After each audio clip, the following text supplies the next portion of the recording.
안녕하세요. 덱스 컨설팅의 정성철 대표입니다. 이른 아침에도 시간 내주셔서 정말 감사드립니다. 오늘은 최근에 이제 급격한 화두가 되고 있는 DT 역량의 내재화, 즉 시티즌 디벨로퍼라는 주제로 제가 한 50분 정도 발표드리도록 하겠습니다. 그리고 10분 정도는 저희가 Q&A 시간을 갖도록 하고요. 혹시 질문 중에서 저희가 답변 못한 부분은 나중에 꼭 이메일로 답변을 드리도록 하겠습니다. 오늘 이제 발표 순서는 크게 이제 4가지로 진행될 겁니다. 첫 번째는 도대체 발표한 사람이 누구인지에 대한 덱스 컨설팅에 대한 간략한 소개, 그리고 향후 작업 환경, 근무 환경, 즉 업무의 환경이 어떻게 바뀔 건지에 대한 부분, 그리고 이걸 지원하기 위한 이제 노 코드 솔루션, 그리고 적용 사례, 그리고 이제 거버넌스에 대한 순서대로 설명을 드리도록 하겠습니다. 제가 오늘 참 이제 고객들한테 어떤 설명을 해야 되나 굉장히 좀 고민을 많이 했어요. 그러다가 그냥 저희가 갖고 있는 짧은 경험이지만 이걸 갖다가 좀 충분히 설명드리는 게 낫겠다라고 해서 오늘 그냥 제가 편한 마음으로 설명을 드리도록 하겠습니다. 저희 덱스 컨설팅은 KPMG라든지 딜로이트 멤버 그리고 이제 삼성 출신 멤버들이 2015년도에 세운 회사고요. 덱스라 함은 디지털 엑스퍼트의 약자고요. 주로 이제 사업 영역은 빅데이터 그리고 RPA, AI 영역을 하고 있습니다. 저희 회사의 가장 큰 장점이라고 하면 보통 이제 개발 회사는 고객을 잘 이해를 못하고 컨설팅 회사는 딜리버리 역량이 약간 미흡하다고 하면 저희는 DT 전문 컨설팅, 그리고 개발, 운영 이렇게 전체적인 풀 라인업이 돼 있다. 이렇게 보시면 될 것 같습니다. 이런 부분은 저희 회사의 그냥 자랑거리니까 쭉 넘어가고 오늘 그냥 본론부터 진행을 하겠습니다. 자, 이제 다들 경영자들 아니면 기업들이 코로나 때문에 굉장히 어려운 건 사실이죠. 보시다시피 시장 조사 기관에 의하면 코로나로 인해서 경기에 대한 부정적인 전망이 계속 늘어나고 있다. 이건 다들 아시는 내용이 될 것 같아요. 그리고 이제 나델라 회장, MS의 나델라 회장이 했던 말이 작년에 했던 말인데요. 코로나로 인해서 과거에 2년 동안 안 됐던 업무가 최근에 2개월 동안 DT가 급격하게 확산되고 있다라고 말한 거죠. 여기 보시면 그 예로 지금 이제 이커머스가 되게 중요한 DT의 하나의 증거가 되겠죠. 사람들이 어떤 팬데믹으로 인해서 이동 제한이 걸리고 또 물리적인 거리 제한 그리고 컨텐츠를 갖다가 다 모바일로 소비하는 습관이 이제 고착화 되면서 커머스가 특히 이제 이커머스라는 게 2.5배에서 5배 이상 성장하는 거죠. 여기 보시면 영국 같은 케이스 같은 경우에는 한 5배 이상 성장했고요. 지금 미국 같은 경우에도 3배 이상 성장을 보실 수 있습니다. 그리고 좀 더 괄목하는 게 뭐냐면 전체 리테일에서 차지하는 이커머스의 비중이 드디어 이제 20%를 넘어갔다. 즉, 대세화되고 있다라는 거죠. 그리고 이런 어떤 디지털 전환에 따라서 처음에는 커머스를 쓰지 않다가 커머스로 유입된 사람들이 늘어나고 있고 더 중요한 건 뭐냐면 그 사람들이 디지털 경험에 대해서 굉장히 만족하고 있다. 그리고 향후에도 계속 쓸 거다라는 조사 결과가 나왔다는 거죠. 혹시 여기 아파트 사신 분들은 10층에 사신다고 하면 1층까지 쭉 걸어 내려오시면 아시겠지만 다들 집집마다 쿠팡, 컬리 이런 것들이 잔뜩 쌓이는 걸 보시면 알 것 같아요. 저 같은 경우에도 실제로 옷, 식료품을 갖다가 오프라인에서 사본 기억이 속도말로 이제 가물갑니다.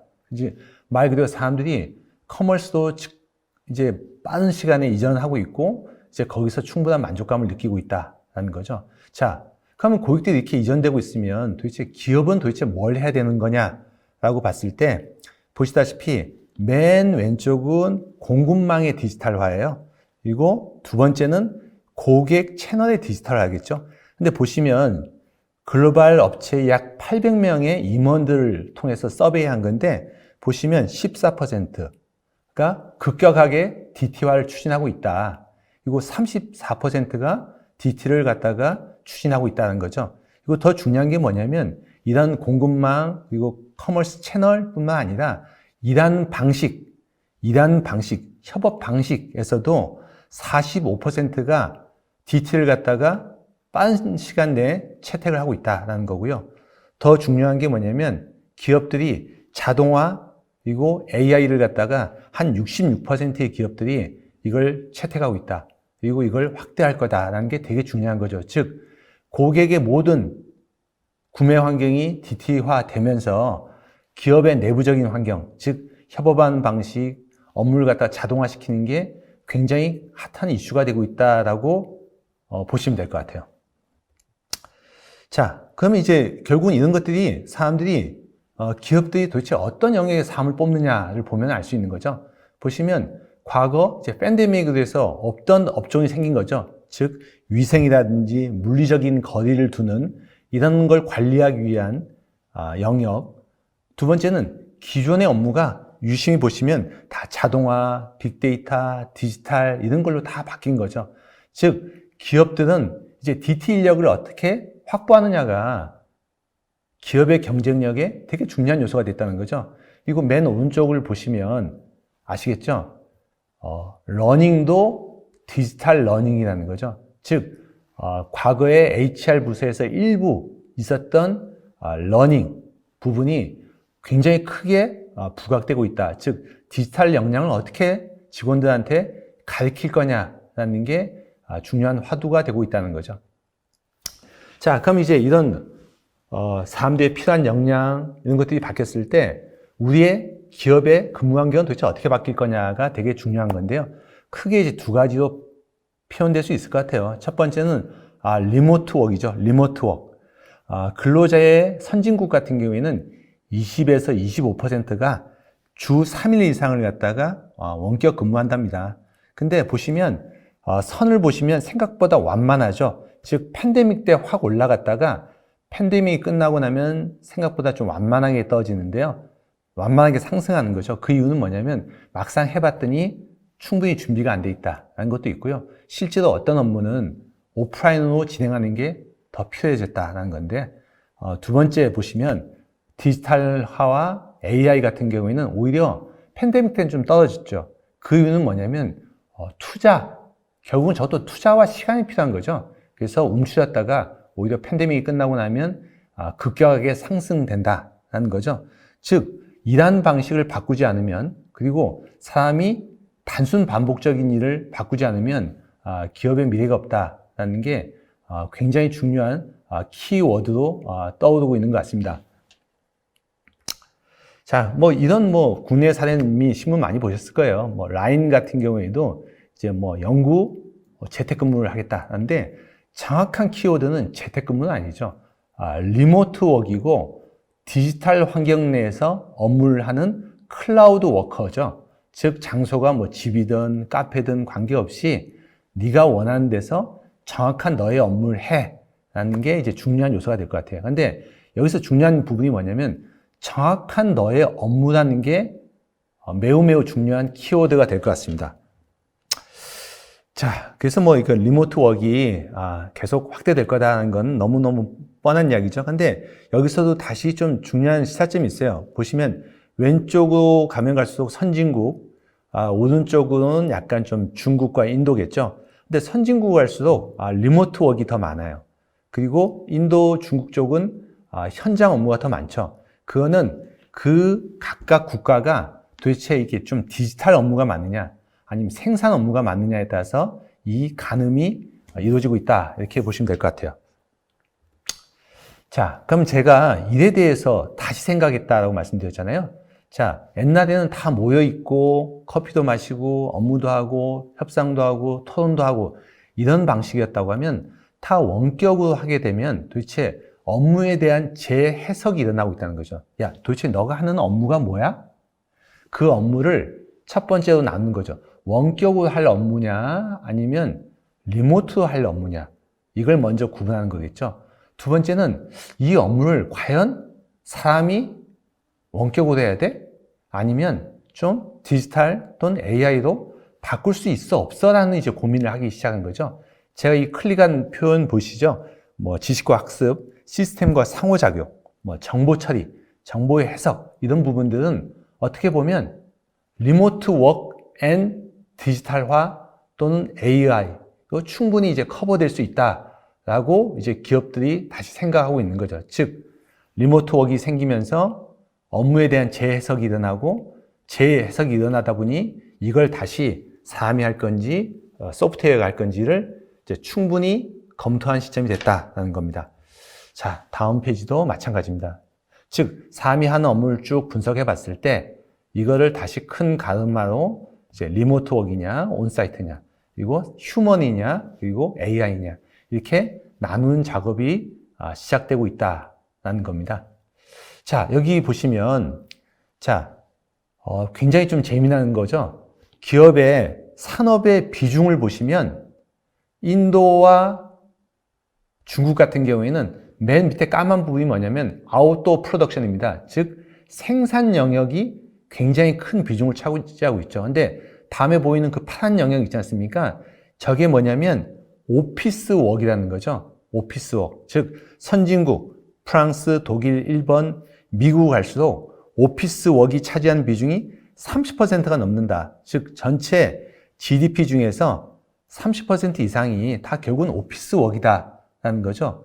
그러면 오피스 워크를 얼마만큼 효율적으로 처리하느냐가 결국은 국가의 경쟁력, 너무 거창하죠. 국가의 경쟁력 또는 기업의 경쟁력을 가름하는 요소가 될 거다라는 건데, 요거는 저희가 보시면 그 노동자의 업무 시간을 쭉 배정한 거예요. 그런데 빨간색 보이시죠? 17, 18%.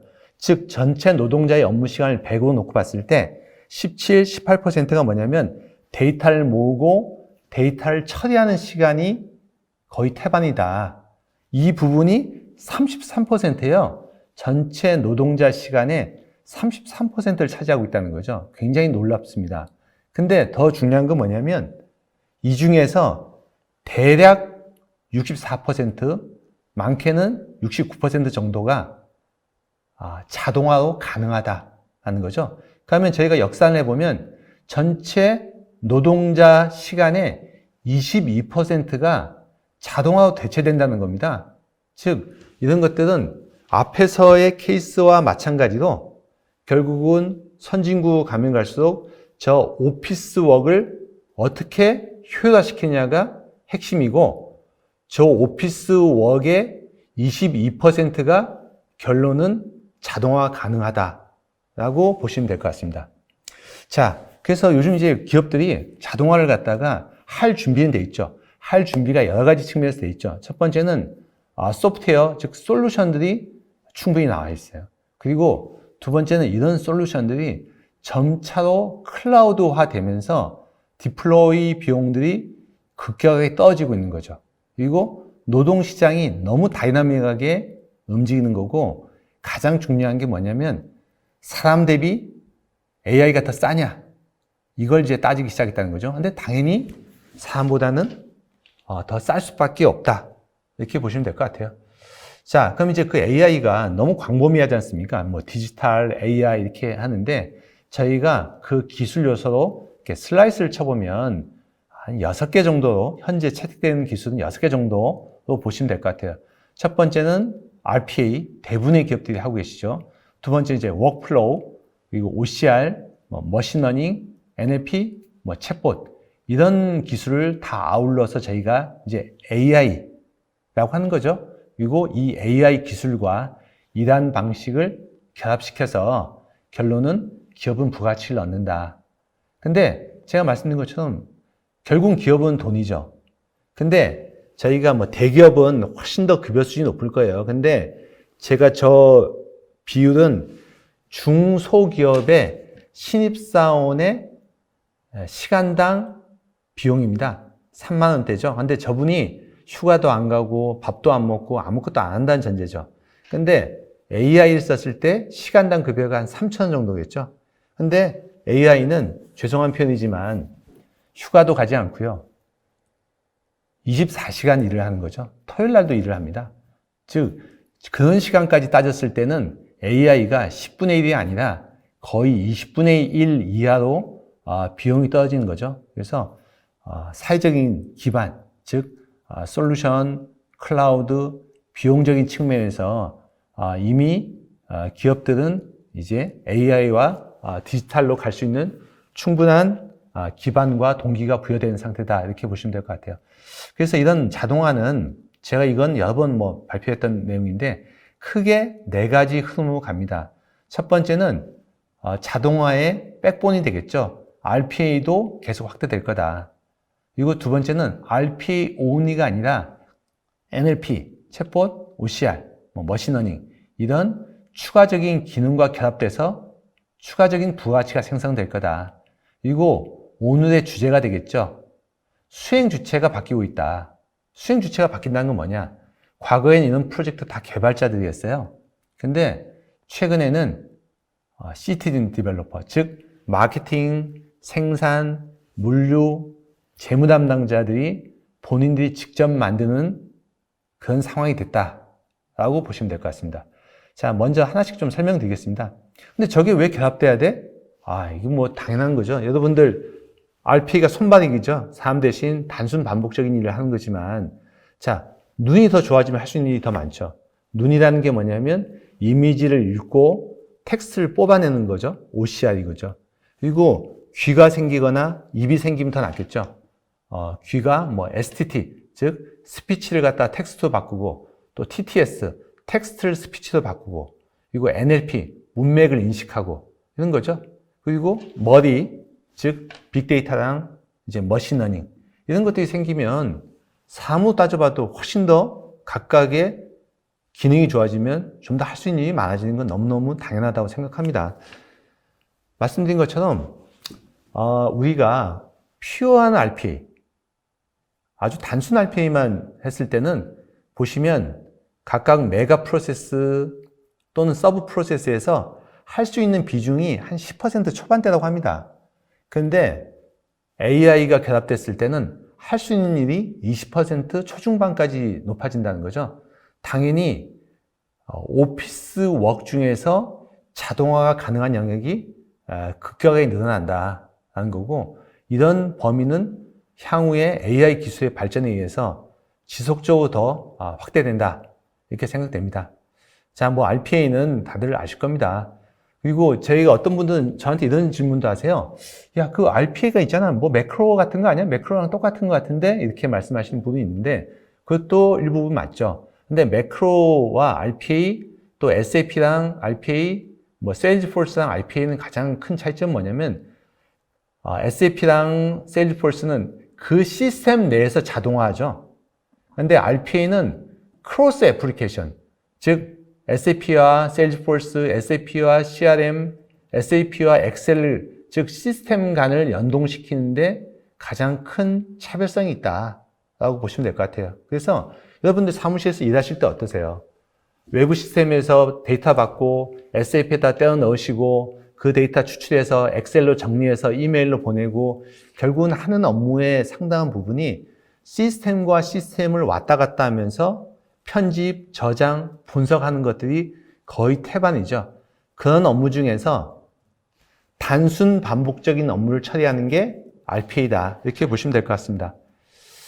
자, 그래서 RPA가 적용돼서 밸류는 당연히 컴플라이언스죠. 규칙대로 하는 거죠. 로봇인데 규칙대로 하는 거고요. 또 큰 장점이 24시간 서비스인 거죠. 24시간 365일 서비스고, 또 사람 대비 인건비가 싸다. 즉 보비용이 싸다. 복건비라고 하죠. 어떤 회사에서는 복건비라고 하시더라고요. 복건비가 인건비보다 훨씬 싸다. 이렇게 보시면 될 것 같아요. 그리고 OCR은 다들 이제 채택을 많이 하고 계시죠. 그 이유가 기업 데이터 한 80% 이상이 비정형 데이터지 않습니까? 근데 OCR은 굉장히 역사와 전통을 자랑하는 솔루션이죠.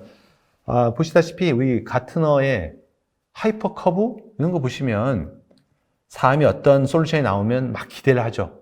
기대를 하다가 실망을 하고 그 실망이 다시 애정으로 바뀌고 애정이 곧 이제 생활로 연결된다 이렇게 봤을 때는 이미 OCR은 이제 서비스 단계로 접어든 굉장히 성숙도가 높은 솔루션으로 보시면 될 것 같습니다.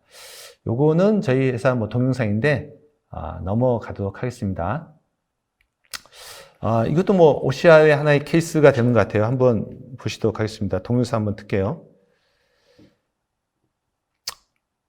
보시면 뭐 사업자 등록증, 재무제표 이런 것들이 이제 신용평가사 이런 데서는 아직도 저걸 사람들이 수작업 또 사업자 등록증 같은 경우도 이제 수작업으로 처리한 분들이 상당히 많으시더라고요. 그래서 OCR이라는 게 뭐냐면 이렇게 사업자 등록증이라든지 재무제표 같은 걸 넣으면 데이터를 추출하고 또 이게 RPA랑 결합됐을 때는 저 추출된 데이터가 자동으로 시스템에 입력되는 이런 부분이 되겠습니다. 근데 과거에는 OCR의 정확도가 높지 않았습니다. 즉 OCR을 추출하고도 사람들이 수작업을 체크해야 되는 부분이 상당히 많았는데 최근에는 완전히 없어지지는 않았지만 그래도 상대적으로 정확도가 높아져서 이게 기업의 경영활동에 이미 충분히 쓸 수 있는 수준이다라고 보시면 될 것 같아요. 자, 그러면 오케이. 오케이. 기업들이 경영환경 바뀌고 있어. 자, DT, AI 채택이 되게 중요해. 그래서 다들 사람을 뽑을 때도 거기를 뽑으려고 그래. 그리고 전체 GDP의 30% 이상이 오피스워크야. 그 중에서도 전체 인건비의 한 22%는 충분히 자동화 가능하다고 해. 이게 엄청난 기회이자 생산성 향상의 요소가 되겠죠. 그러면 이걸 도대체 어떻게 해야 돼? 어떻게 해야 돼가 이제 중요한 거겠죠. 근데 저는 여기에 굉장히 중요한 출발점이 뭐냐면, 도구라고 생각합니다. 도구. 여러분들이 이런 시티즌 디벨로퍼를 진행할 때 어떤 도구를 쓰느냐. 근데 여러분들이 만약에 이럴 수 있겠죠. 만약 회를 뜨신다고 할 때, 망치로 회를 뜰 수도 있겠죠. 근데 그 회가, 먹음직스럽지는 않겠죠. 그리고 굉장히 많은 노력이 들 겁니다. 그래서 적당한 솔루션을 선택하는 게, 이런 DT 내재화의 되게 중요한 요소다라고 저는 생각됩니다. 자, 여기 가트너에서 10대 트렌드를 뽑은 거가 있는데요. 왼쪽에 보면 뭐 people centric이죠. 결국은 사람 중심의 어떤 트렌드가 있다. 그 중에서도 이제 중요한 두 가지가 있는데 첫 번째는 이제 초자동화, 하이퍼 오토메이션이라고 하는데요. 자, 과거에는 엑셀 내 자동화, SAP로 ERP 내 자동화, 세일즈포스로 CRM 내 자동화를 이뤘다고 하면 이런 애플리케이션 간을 통합시키는 자동화가 나왔다. 이미 범용적이다라는 거고요. 그리고 이런 자동화 솔루션을 즉 전문성의 민주화, 즉 개발자가 없어도 담당자가 적합한 솔루션을 교육을 받으면 이제 가능해라는 거죠. 근데 저희가 지금 기업 교육, 자동화 교육을 한 50회 이상 했습니다. 50회 이상.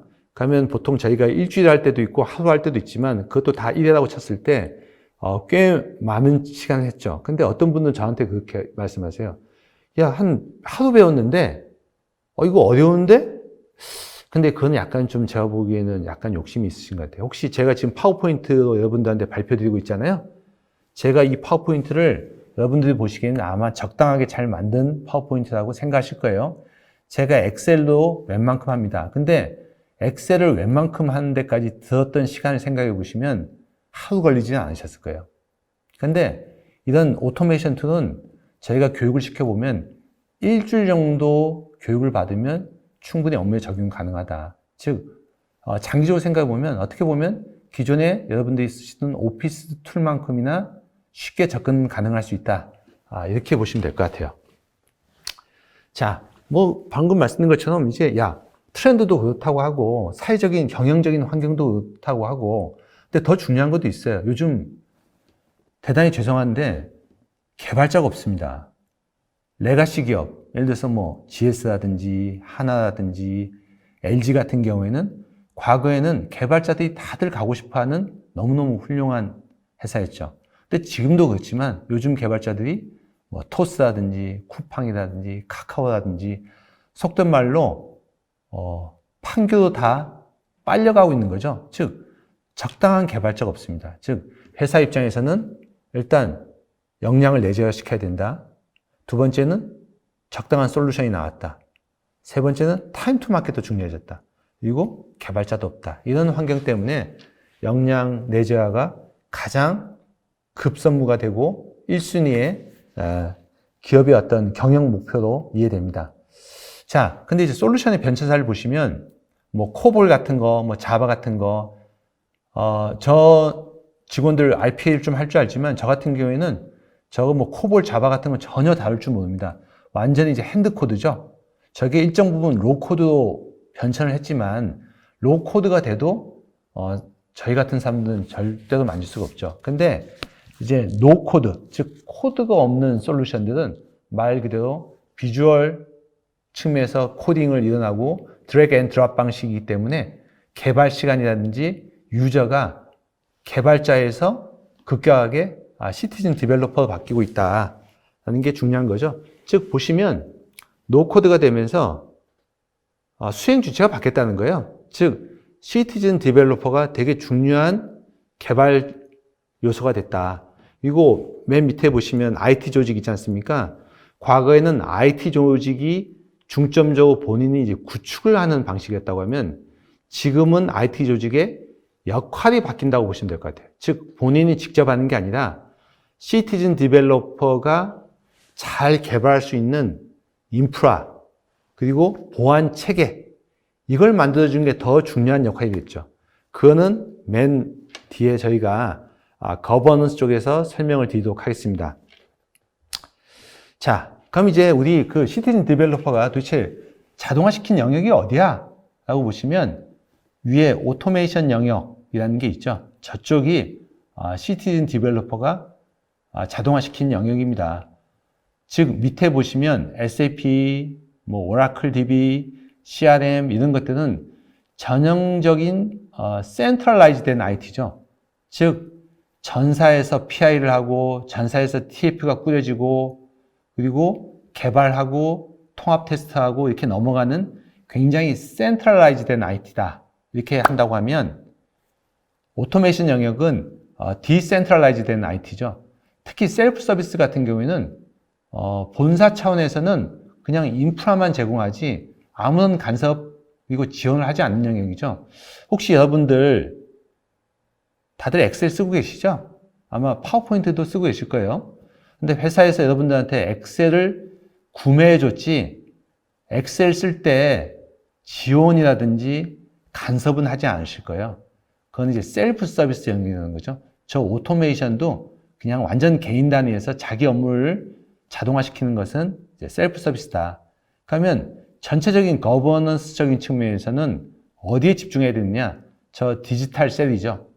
디지털 셀은 뭐냐면 기본적으로 수혜자가 그래도 팀 단위 여러 명이서 저걸 만들어 놓으면 여러 명이서 같이 쓸 수 있어. 그러면 전사에서는 교육도 시키고 거버넌스도 만들고 아키텍처도 구성해서 담당자들이 저걸 잘 딜리버리 할 수 있도록 만들어준다. 이렇게 보시면 될 것 같아요.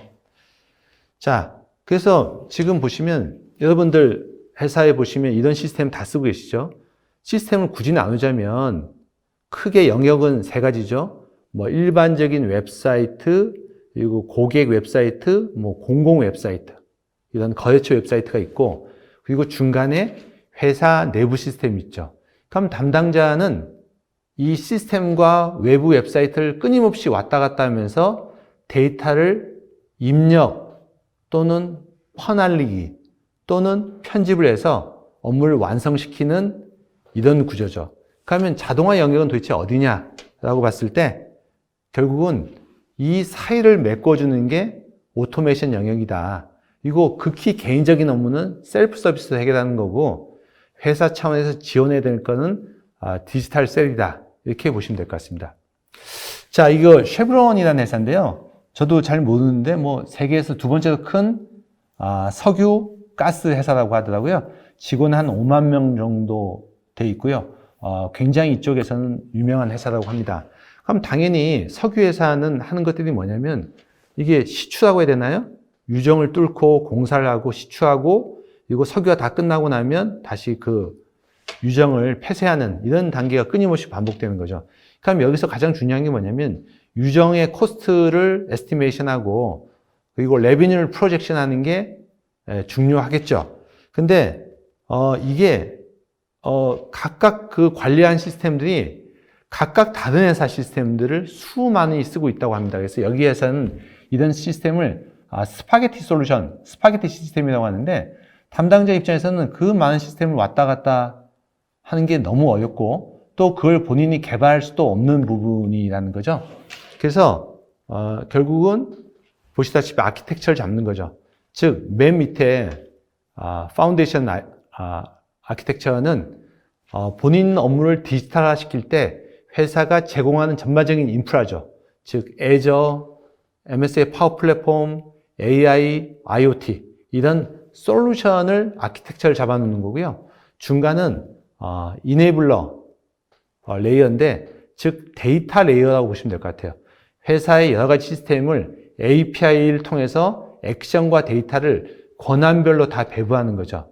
그리고 이제 맨 위에 있는 게 엔게이지먼트 레이어, 즉 담당자가 결국은 회사에서 제공하는 솔루션과 그리고 자기의 권한에 맞는 데이터 API, 액션의 API를 갖고 본인들의 업무를 본인 스스로 이제 자동화 시킨다 이렇게 보시면 될 것 같아요. 자, 그래서 전체적인 아키텍처를 저 앞에 쉐브론의 예시를 들면 이렇게 나올 수 있습니다. 즉, 프론트 레이어는 각각 담당자들이 자기의 자동화된 화면을 만드는 레이어, 그리고 그 화면을 만들 뿐만 아니라 분석을 하는 분석 레이어, 그리고 각각 데이터를 가져오거나 분석하거나 저장하는 이 워크플로우를 태우는 RPA의 워크플로우, 그리고 맨 밑에는 여러 가지 이제 데이터 API, 프로세스 API를 심어 놓고 담당자들이 스스로 업무를 할 수 있게끔 한다라는 건데, 자, 근데 이제 여러분들이 보시면 아실 거예요. 야, 업무를 자동화할 때 생각보다 많은 솔루션이 드네? 그러려면 세 가지 이슈가 있어야 되겠죠. 첫 번째는 저 솔루션들을 한 회사가 제공한다고 하면, 두 번째, 좀 더 잘 통합되어 있지 않을까? 세 번째, 저렇게 여러 가지 솔루션을 쓰려면 굉장히 쉬워야 되겠네? 이 세 가지의 이슈가 있다는 거죠. 그래서 저희는 이제 당연히 이 세 가지 영역을 MS의 애저, 그리고 MS의 파워 플랫폼으로 고객한테 제안드리고 있습니다. 즉, 프론트 엔게이지먼트 레이어에서는 BI를 통해서 분석하고 버추얼 에이전트 갖고 사람 대신 비대면 커뮤니케이션을 하고, 그리고 파워 앱스를 갖고 시스템을 만들고 오토메이트를 가지고 업무를 자동화시키는 거죠. 즉, 여러분들이 직원들의 역량 내재화를 시킨다라는 측면에서 봤을 때는 전체적으로 이런 아키텍처를 통합적으로 제공할 수 있는 회사가 적합하다고 생각합니다. 안 그러면 여러분들이 RPA 딴 업체, BI 딴 업체 했을 경우에는 이런 것들이 다시 통합의 이슈가 있는 거죠. 즉, 자동화는 시켰지만 앱을 못 만든다든지, 자동화 시켰지만 쉽게 분석이 안 된다든지, 이런 문제에 봉착하게 될 수도 있다는 겁니다. 자, 여기 보시면 몇 가지 글로벌 사례를 해놨는데요. 부치란 회사입니다. 아시겠지만 국내에 이제 진출했다가 약간 이제 다시 철수한 회사인데, 그 H&B 회사입니다. H&B 회사인데, 매장 심사, 매장 관리 쪽에 보시면 일단 담당자 입장에서 보면 매장의 기존에는 어떻게 했냐면 이런 글로벌 기업도 노트패드에다 정리했더라고요. 노트패드에다 정리하고 사진 찍고 본사에 와서 다시 타이핑하고 이런 일들이 있더라고요. 믿겨지지 않지만.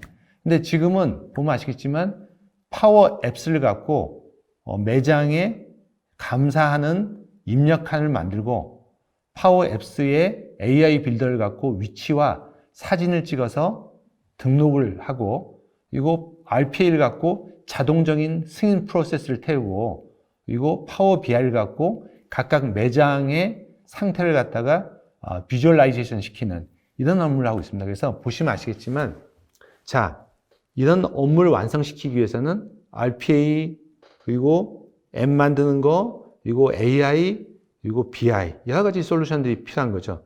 즉, 이게 통합성이 있어야 되고, 다루기 쉬워야 된다는 거죠. 자, 이것도 비슷한 케이스입니다. 우리 영업사원들이 고객들한테 수많은 컨텐츠를 딜리버리 하죠. 영업 컨텐츠를 딜리버리 할 때, 기존에는 계속 이메일로 포워드 받고, 또 이게 최신 자료냐, 아니냐, 이런 것들이 항상 이슈가 있는데, 보시다시피, MS의 이제 쉐어포인트라는 곳에다가 통합적으로 컨텐츠를 저장하고, 그리고 그걸 파워 앱스에다가 고객한테 컨텐츠를 보여줄 수 있는 화면을 만들고 오토메이트를 통해서 이제 갱신이나 또는 타인한테 전달할 수 있는 체계를 만들었다고 보시면 될 것 같습니다. 요거는 저희가 이제 자료를 올려놓을 거니까 한번 쭉 보시면 될 것 같습니다. 자, 그래서 저희는 이런 자동화, 제가 죄송한데 물 한 잔 마시겠습니다.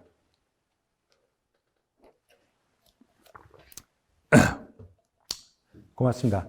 그래서 이런 자동화를 위해서 결국은 도구, 어떤 도구를 쓸 거냐라는 건데 저희는 고객들한테 파워 플랫폼을 추천드립니다. 파워 플랫폼은 크게 4가지 요소가 포함되어 있어요. RPA, 파워 오토메이트죠. 파워 BI, 분석하는 툴입니다. 파워 앱스, 내부용 시스템을 만든 툴이고요. 버추얼 에이전트, 즉 비대면 커뮤니케이션을 한 툴이에요. 즉 RPA 갖고 자동화를 하고 자동화된 내용을 BI를 갖고 분석을 하고 앱스를 통해서 시스템을 만들고 그리고 버추얼 에이전트 갖고 비대면으로 지시한다든지 정보를 받아볼 수 있는 거죠. 자, 뭐 이 솔루션은 각각 글로벌 랭킹이 매우 높으니까 솔루션의 어떤 신뢰성은 충분히 믿으셔도 될 것 같습니다. 자, 그럼 이제 이런 맨 위에 보시면 파워 플랫폼 4가지가 있죠. 그러면 MS 제품이 무슨 장점이 있느냐? 밑에 보시면 MS의 제품들이 다양하죠. 근데 제가 좀 전에 뭐라고 말씀드렸었나요? 시스템을 전사적인 입장에서 통합시키려고 하면 이게 쉽게 통합되어 있어야 된다는데 이제 MS 제품은 저 MS의 전체 에코랑 커넥터라는 걸 통해서 다 통합되어 있습니다. 이거 오른쪽 보이시죠? 오른쪽에 내용 보면 약 400여 개의 글로벌 솔루션이랑 또 통합되어 있습니다. 그래서 그럼 통합되어 있다는 게 도대체 어떤 의미지? 이렇게 생각할 수 있을 것 같아요. 자, 통합되어 있다는 게 이렇게 각각 커넥터가 있다는 거고 커넥터를 눌러보면 커넥터 안에 그 시스템을 쉽게 핸들링 할 수 있는 이런 각각 액션들이 쭉 나열되어 있습니다. 즉 우리가 애저랑 연결시킨다, 세일즈랑 포스랑 연결시킨다, 별도 코딩을 하는 게 아니라 이 커넥터를 누르면 그 안에 세일즈포스와 MS가 서로 연동되기 위한 이런 약속들이 있다는 거죠. 그 약속들을 클릭하면 결국은 애플리케이션 간의 자동화가 된다는 겁니다. 그래서 파워 플랫폼을 쓰셨을 때 여러분들이 크게 3가지의 베네핏을 느낄 수 있으세요. 첫 번째는 RPA 갖고 자동화, 오케이. 자동화는 당연히 되고요. 근데 파워 앱스를 갖고 이거를 쉽게 축적과 공유할 수 있습니다. 그리고 파워 BI를 통해서 분석을 하고요. 팀즈 위에다 올려놓고 지식을 공유하고 작업을 같이 할 수 있다는 거죠. 자, 일반적인 RPA라면 뭐 예를 들어서 이게 고객의 VOC 정보인데요. 이렇게 처음에 막 자동화로 긁어옵니다. 그러면 이제 고객들은 너무 좋아하세요. 근데 곧 멘탈이 털리시죠. 왜냐면 자동화가 업무의 전부는 아니거든요. 왜냐면 이걸 갖고 분석을 해야 되지 않습니까? 분석을 하고 딴 사람들과 공유를 하고 여기서 대책을 뽑아낼 수 있어야 되는데 그게 안 된다는 거죠. 그래서 자, MS의 파워 BI를 갖고 이렇게 자동으로 끌고 온 걸 분석하는 화면을 한번 보시겠습니다.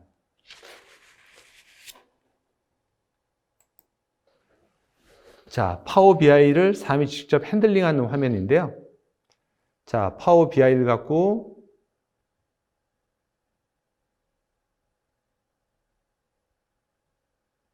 자, RPA에 접근합니다.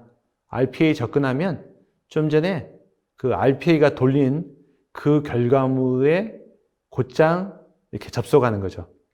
접속하고 이제 속된 말로 땡겨오면 그 다음부터는 그냥 여러분들이 이 UI UX에서 느끼셨을 건데 엑셀 UI UX와 굉장히 흡사합니다. 그래서 여기서부터는 그냥 땡겨오고 그래프를 만드는 것은 진짜 한 반나절 정도만 배우시면 충분히 습득 가능한 부분이 되겠죠. 자, 그러면 RPA 갖고 땡겨왔어. 그리고 이렇게 쉽게 분석도 했어. 여기서 인사이트 얻었어. 근데 이걸 호텔 평점 앱 또는 고객 VOC 관리 앱을 만들어서 우리 담당자가 계속 보고 그것에 대해서 피드백을 주고 싶어. 그러려면 결국은 별도의 화면을 가진 시스템이 필요한 거거든요. 자, 그 시스템은 MS의 파워 앱스. 이름이 너무 직관적이죠. 쉽게 앱을 만들 수 있다라는 건데 그 앱을 만드는 과정을 한번 보시겠습니다. 자, 파워 앱스를 열고 테이블을 클릭하게 되면 RPA가 돌린 그 결과물에 인터페이스 없이 곧장 접근 가능합니다. 자, 그러면 매일매일 쌓이는 고객의 VOC를 RPA가 수집해 갖고 수집한 그 결과물을 파워 앱스가 곧장 당겨보는 거죠. 그리고 좀 전에 파워 BI를 만드는 거 보셨을 거예요. 그 파워 BI도 네임을 찾아서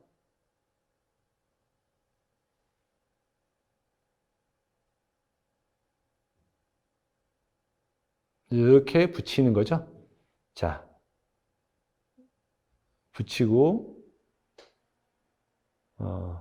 갖다 놓고 이런 과정을 하는 겁니다.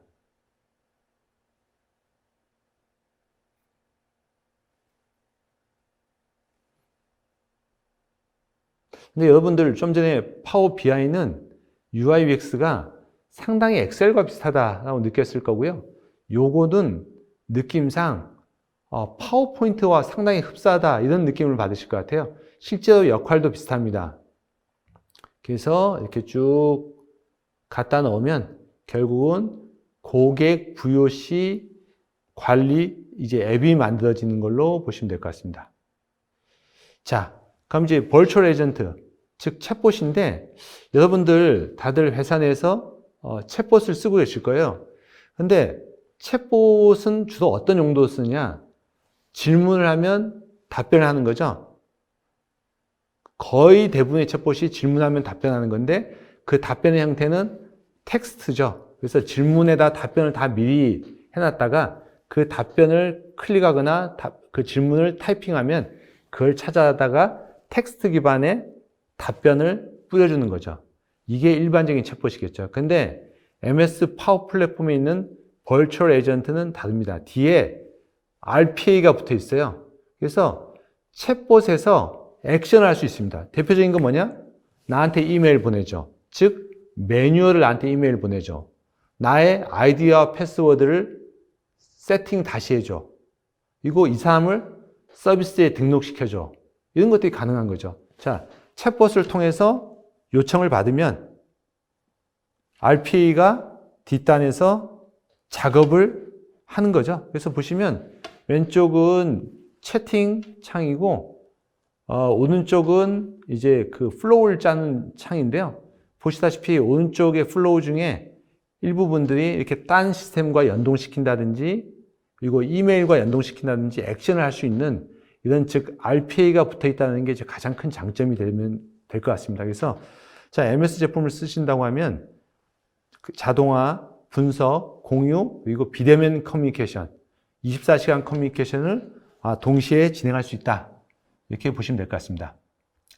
자, 그러면 이제 진짜 이게 우리가 자동화 가능해? 라고 하는데 이게 제가 모 회사에서 지금 저희가 자동화 프로젝트를 하고 있습니다. 저희가 3명이 들어가서 6개월 동안 풀로 현업 담당자들을 교육을 시켜서 그분들이 직접 자기네들이 과제를 개발하는 프로젝트예요. 전체 30명을 저희가 하는데 저희가 이제 과제가 쭉 올라오고 그 과제를 분석해 봤는데 결론은 여기서 재밌는 시사점이 있죠. 보시면 아시겠지만 네 가장 많이 쓰는 건 뭐야? 엑셀과 외부 앱입니다. 그리고 내부 시스템은 6개가 거의 전부예요. 나머지는 쓰는 빈도가 너무 낮습니다. 결론은 뭐냐? 결국은 오피스군, 온라인군, 그리고 내부 시스템과 잘 연동되는 솔루션을 채택한다고 했을 때는 시티즌 디벨로퍼가 그렇게 어렵지 않다. 그리고 저희가 이미 이 업체를 통해서 충분히 교육을 통해서 그 목적을 달성할 수 있다는 일부 경험을 갖고 있습니다. 자, 이것도 넘어가겠습니다. 자, 거버넌스인데요. 국내에 S전자, L정보통신 이런 업체들도 이미 내재화를 꽤 많이 하고 있습니다. 그리고 방금 말씀드린 저희 L호텔 같은 경우에 저희가 이제 아예 6개월 정도 들어가서 하고 있고요. 최근에는 이제 그 모 국내 1위 식품사 같은 경우에도 이제 시티즌 디벨로퍼 관점에서 본인들이 과제를 뽑고 저희가 계속 코칭을 하고 그분들이 직접 만드는 이런 식의 이제 프로세스가 진행되고 있습니다. 자, 그럼 이제 거버넌스적인 측면에서 보면 이 슐렌버거의 예시를 보시면 상당히 좀 의미가 있을 것 같아요. 슐렌버거가 여기도 가스 업체네요. 직원 수가 한 10만 명 정도 되고 85개국 정도에서 지금 서비스를 하고 있습니다. 근데 여기 보시면 평균 활성화 유저가 한 10,000명 정도 되고 앱이지만 1,300개 정도, 그리고 시티즌 디벨로퍼가 한 400명 정도 지금 활동하고 있습니다. 그래서 이거는 그분들이 직접 자기네들이 각각 자기 업무를 갖다가 자동화시키기 위해서 만든 앱들인데요. 근데 여기 보시면 아시겠지만 IT 부서, DT 부서가 어떤 역할을 해야 되는지가 알 수 있죠. 즉 IT 부서와 DT 부서는 좀 전에 제가 보여드린 그 아키텍처 있지 않습니까? 즉 인프라를 세팅하고 사람들을 교육을 시켜서 그분들이 직접 할 수 있게끔 하는 게 가장 핵심적이다. 즉 파운데이션 레이어와 이네이블 레이어에 대한 보안 정책, 아키텍처를 세팅해서 담당자들한테 교육을 시키는 게 주된 업무, 이렇게 보시면 될 것 같아요. 그래서 COE가 하는 업무는 뭐냐면 계속 셀프 서비스가 잘 되고 이게 성과가 나온다고 계속 이제 직원들한테 알리고 홍보하는 거 되게 중요하죠. 두 번째 이제 거버넌스적인 측면에서 보면 데이터 마트, 그리고 데이터 로스 프로텍션, 즉 보안 체계, 아키텍처 이런 거 잡는 거. 그 다음에 이제 셀프 서비스가 잘 될 수 있도록 교육이겠죠. 교육인데 여기서는 디지털 셀도 굉장히 중요한 관여 부분이 되겠습니다. 그래서 교육을 시키고 재사용 가능한 리소스를 갖다가 공포하고 이런 것들이죠. 그리고 디지털 셀을 위해서는 맨 마지막에 보시다시피 아키텍처죠. 개발할 수 있고 관리할 수 있는 아키텍처를 만들어주는 거죠. 그래서 옛날의 IT 역할이 본인들이 직접 개발하고 수행하는 방식이었다고 하면 지금은 아키텍처를 세팅하고 이걸 갖다가 잘 쓸 수 있게끔 인프라, 즉 놀이터를 만들어주는 컨셉으로 바뀌었다, 이렇게 보시면 될 것 같습니다. 자, 여기 보시면 아시겠지만 그 글로벌 업체들 서베이를 해보면 결국은 이런 디지털 역량을 갖추는데 한 40% 정도가 일단 직원들을 교육시키겠다. 그리고 나머지의 상당한 부분이 교육과 채용을 병행하겠다라는 거죠. 결국은 회사의 DT 또는 CLO의 중요한 역할이 이런 DT 역량을 가리키기 위한, 쉽게 말씀드리면 교육체계, 그리고 시스템 아키텍처, 그리고 솔루션 선정, 이 세 가지가 가장 중요한 화두가 됐다. 이렇게 보시면 될 것 같습니다. 자, 그래서 보시면 대부분의 기업에서 DT 역량 갖추는 거 있잖아. 탑 5야. 탑 10이야. 탑 5만 해도 30% 이상이고요. 탑 10은 66% 이상이 DT 역량을 갖추는 게 우리 기업의 생존에 있어서 너무너무 중요한 일이야. 이렇게 생각하고 계시다는 겁니다. 자, 이건 거버넌스인데 나중에 한번 참고 바랍니다. 그리고 요거는 이런 거버넌스를 잘 관리하기 위해서는 담당자들이 어떤 솔루션을 만들고 있는지, 어떤 리소스를 많이 쓰고 있는지, 어떤 개발을 하고 있는지를 갖다 통합적으로 모니터링하기 위한 솔루션이 필요한데, MS 파워 플랫폼에 COE 킷이라는 게 있습니다. 거기서는 전체적인 거버넌스 관리, 권한 관리, 구성원 관리, 리소스 관리를 통합적으로 할 수 있어요. 그래서 그것에 대해서 간단하게 제가 화면 캡처를 뜬 겁니다. 그래서 요거는 솔루션 디펜던시가 있으니까 나중에 참고 바랍니다. 제가 맨 마지막으로 이제 좀 결론을 좀 드리도록 하겠습니다. 그래서 이게 너무 광범위한 이야기죠. 광범위한 이야기이기 때문에 좀 이렇게 슬라이스를 쳐서 말씀드리자면, 일단 가장 중요한 게 뭐냐면요. 솔루션 선정이겠죠. 회 뜯는데 망치 쓸 수 없는 거랑 똑같은 것처럼 가장 적합한 솔루션을 선택하는 게 성공의 지름길이고요. 그리고 자동화 과제를 선정하고 그걸 전개하는 방식, 그 중에 하나가 교육이 되겠죠. 교육이 되면 실제로 그 과제를 개발하고 잘 운영될 수 있도록 지원하는 게 필요하다는데, 가장 중요한 게 뭐냐면 여러분들이 기존에 쓰고 있는 솔루션들이 뭐냐. 당연히 윈도우 많이 쓰실 거고요. 오피스를 많이 쓰실 거고, 그런 것들과 가장 잘 연동이 되고 향후에도 연동될 가능성이 높은 솔루션을 채택하시는 게 가장 좋겠다라는 거고요. 그래서 저희는 RPA 솔루션을 다 좋죠. 다 좋고, 이제 최근엔 탑3가 UFS, AA, MS로 이제 바뀐 걸로 이해됩니다. 그 근거는 뭐냐면, 포레스트 리서치라든지, 시장 조사 기관에서 이제 MS 제품을 포레스트에서도 2위, 그리고 시장 점유율에서도 2위로 선정했기 때문에 저희는 전체적인 RPA만 바라보는 게 아니라, 전체적인 이제 통합성 관점에서는 뭐 MS 제품을 보시는 게 훨씬 더 뛰어난 선택이 될 수도 있다. 이렇게 좀 말씀드리고요. 그리고 뭐 교육 같은 경우에는 저희 덱스 컨설팅에서 RPA 마켓, 저희 또 뭐 덱스 컨설팅 찾으셔도 되고요. 저희가 여기에서 그냥 무상 교육을 많이 하고 있습니다. 즉 기업의 DT 역량 내재화에 좀 불씨라도 되고 싶어서 저희가 이런 무상 교육을 많이 하고 있으니까 필요하신 분들은 신청을 해 주시면 될 것 같습니다. 제가 여기까지 발표를 마쳤고요.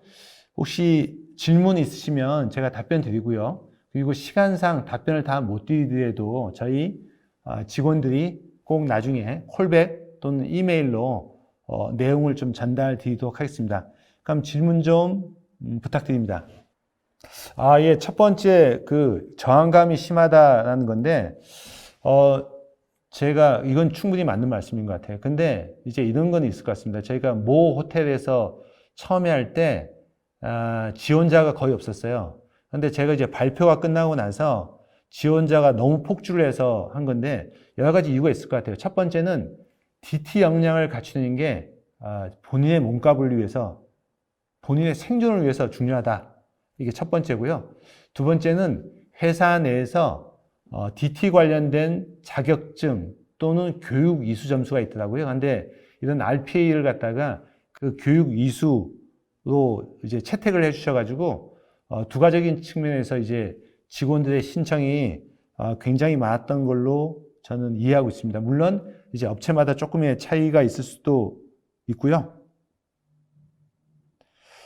그리고 유사한 기능을 제공하는 타사의 제품과 비교했을 때 덱스 컨설팅의 차별화된 장점 뭐냐라는 건데, 혹시 여러분들 여기서 인터넷 혹시 뒤져보실 수 있으면, 좀 전에 제가 그 교재에서 RPA 마켓이라는 걸 한번 말씀드렸어요. RPA 마켓이라는 데 가보시면 저희 덱스 컨설팅이 고객들한테 RPA를 갖다가 무료로 써보시라고 만든 구독형 사이트입니다. 즉 대부분의 업체는 본인들이 구축만 하시고 떠나셔서 이 시스템이 제대로 잘 운영되는지에 대한 이해도가 좀 낮을 수 있는 반면, 저희는 직접 구독형 서비스를 만들고 기획하고 운영하고 있기 때문에 굉장히 안정적인 서비스가 가능하다. 그리고 두 번째는 컨설팅 조직이 있어서 고객의 어떤 DT의 로드맵 그리고 과제 발굴까지 좀 체계적으로 해드릴 수 있다는 게 차별성이라고 생각합니다. 네, 여기 답변 되셨을까요? 그리고 지금 방금 또 다른 질문이 오셨는데요.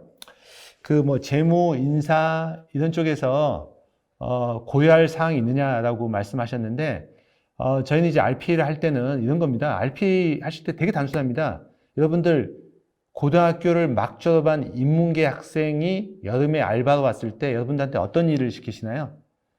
단순 반복적인 일이죠. 특히 거래처에 돈 나가는 거, 그리고 돈 들어온 거 체크하는 거, 그리고 직원들한테 돈 나가는 거, 이건 잘 아시겠죠? 그래서 처음에 하실 때 단순 반복적인 거, 매일 하는 거는 오케이. 근데 초기에는 돈이 집행되는 것들은 안 하시는 게 좋습니다. 즉 단순 반복적이고 규칙성 있는 업무는 직원의 만족도를 위해서 그리고 업무 효율성을 위해서도 너무 좋다. 근데 돈 나가는 거는 죄송한데 초기에는 안 하시는 게 좋겠다라는 게 저희 의견입니다.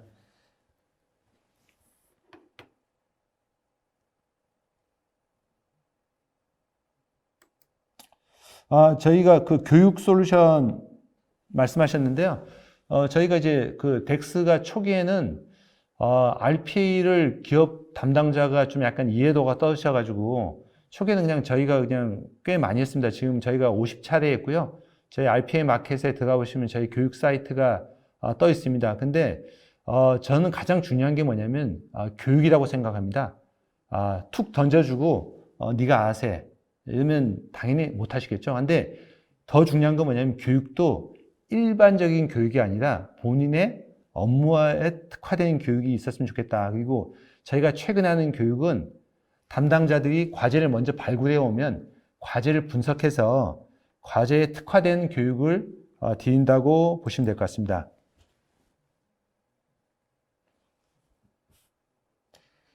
자, 그리고 RPA가 적용 가능한 기준이 뭐냐? 하는데 좀 전에 말씀드렸죠. 여름 알바생이다. 단순 반복적 일이고 규칙성이 있어야 된다. 그리고 예를 들어서 OCR, NLP 여기까지 연동될 수 있으면 괜찮겠죠. 그래서 초기에는 너무 판단을 요하는 작업은 안 하셨으면 좋겠다. 두 번째, 주별, 월별로 하는 거는 안 하시면 좋겠다. 왜냐하면 주별, 원별로 한다는 것은 규칙성보다도 판단이 들어갈 가능성이 되게 많거든요. 그래서 가장 좋은 건 뭐냐면 매일매일 발생하면서 많은 사람들이 반복하는 것들이겠죠. 예를 들어서 상품 코드 매핑이라든지 온라인 뉴스 크래핑이라든지 선적 정보 자동 입력이라든지 이런 것들은 매우 좋은 케이스라고 보시면 될 것 같습니다.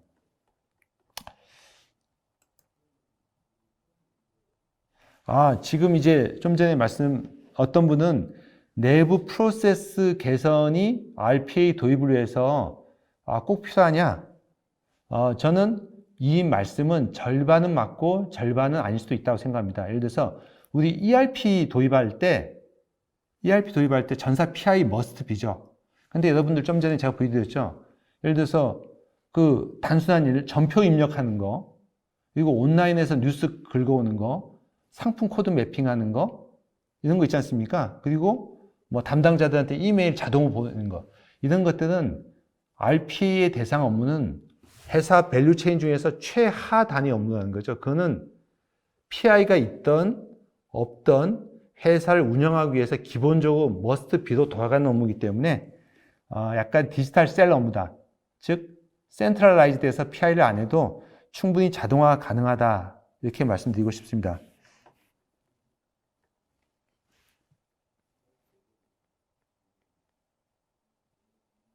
네, 지금 모 솔루션을 쓰고 계시다고 했는데 저는 그 방금 말씀하신 유사 솔루션은 굉장히 좋은 솔루션이라고 생각합니다. 근데 여러분들이 이런 건 있겠죠. 우리가 아파트가 좋다고 해서 아파트 갖고 살 수 있는 건 아니고 옆에 택시도 있고 버스도 있고 약국도 있어야 되겠죠. 결국은 이게 생활이 되려면 옆에 솔루션과 통합돼 있어야 되고 그 통합된 환경을 내가 쉽게 싼 요금을 쓸 수 있어야 된다는 거죠. 그런 측면에서 RPA만 바라볼 게 아니라 오토메이션이라는 전체적인 관점에서 봤을 때는 제가 봤을 때는 MS를 도입하시는 게 의미가 있다 이렇게 생각됩니다. 제가 오늘 1시간 동안 소중한 시간 내주셔서 너무 감사드리고요. 저희 덱스 컨설팅은 MS의 파워 플랫폼을 가지고 이제 고객의 오토메이션을 위해서 교육, 컨설팅, SI 프로젝트를 하고 있습니다. 그래서 편안하게 저희 RPA 마켓에 접속하셔서 충분히 RPA를 체험하셔도 되고요. 저희 담당자한테 연락 주시면 저희가 성실하게 콜백하도록 하겠습니다. 감사합니다.